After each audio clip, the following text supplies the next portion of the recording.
Alright guys, what's up? So I'm back again with another video now. This one is another potential spin-off that we could have had from like the Mass Effect series and that, like the Mass Effect trilogy and that, but this one's for Mass Effect 1, and it's basically, and I thought of this today, right, and I think it is quite intriguing. I've even got a title for this spin-off as well. And it could be a full game as well, potentially. It's called The 212, a Mass Effect story.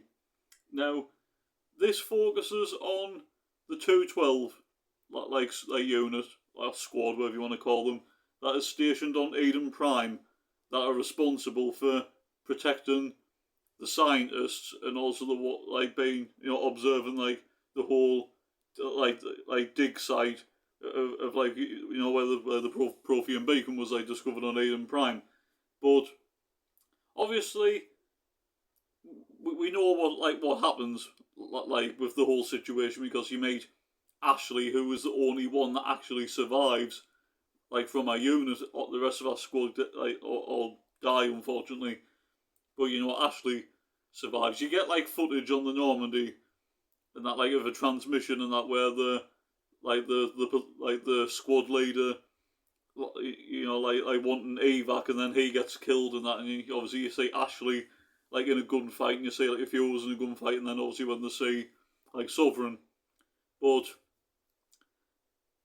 and then obviously Ashley tells you a few little details and that. But this, the 212, a Mass Effect story, right, for me, is basically a little bit of a slow burner in terms of a game, so it's not going to be really all action.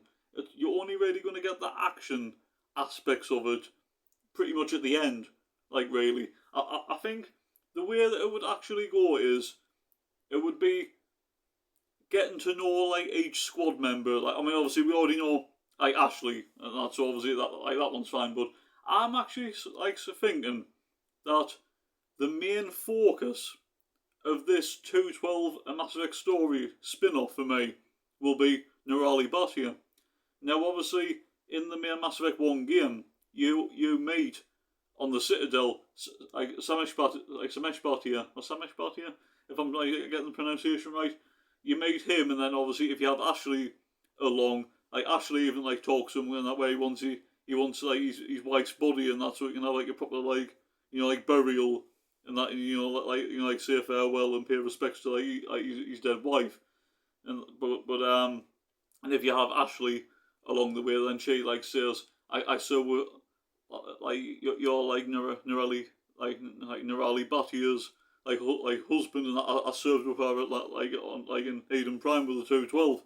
So she would actually be the main character in this. Ashley probably second main character, but the main focus will be Nerali Batia. But obviously we don't really know anything else about names or anything when it comes to the other squad mates. But in this spin-off, you get to know the stories of all of them, and there's a lot of banter back and forth between the characters as well.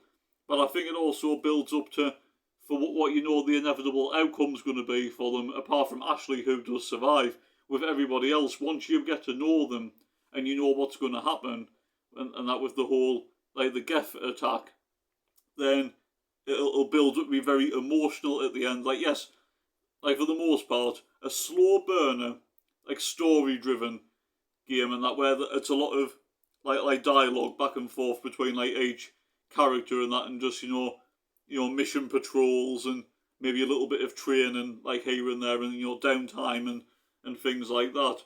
But then the end will be basically non-stop action, in the last part of the game, but also when each Bum squad member dies. To be fair, you do actually see one die in Mass Effect 1 that is put on the Geth spike and that, but during the actual combat, even the squad leader, whoever he is, and that, you get to know each and every one of them, and they all die one by one.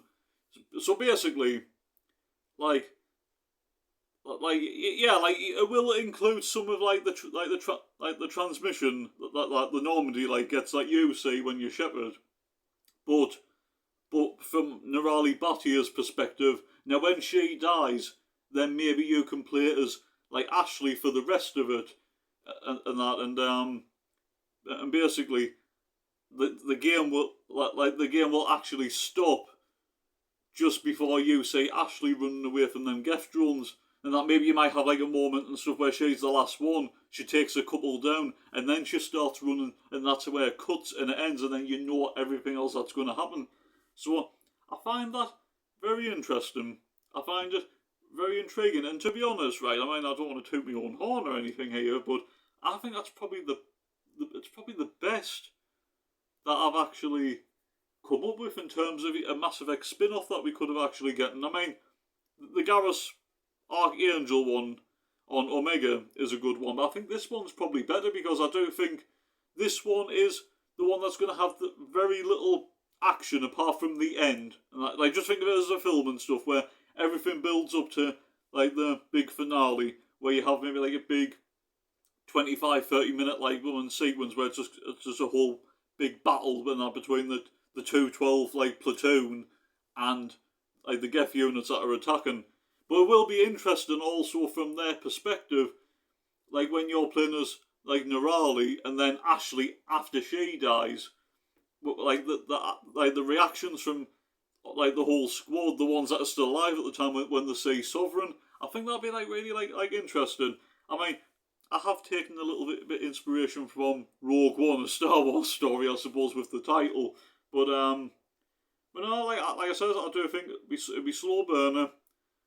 Like you'll be getting to know like each squad mate, see what Ashley was like before you actually meet her, and the whole emotion of like also what Ashley felt as well. I mean, yes, like I said, it will focus on Nirali Bhattia quite a lot as well, but even like just like from like Ashley's point of view, what you can actually expect, like what she was going through when she has witnessed that whole unit wiped out, and see like how like tough it was for her to take it in like right in the heat of the moment, because obviously she talks about it a lot like in Mass Effect 1, but I don't know, I just find the whole idea really intriguing, and I think as a spin-off and that this could have actually been a really good spin-off. It's not going to happen or anything, but I do like to do these videos from time to time of like certain spin-offs that could have been good ideas and what I think should have happened, and I think this one would have been probably a masterpiece in terms of like a spin-off. It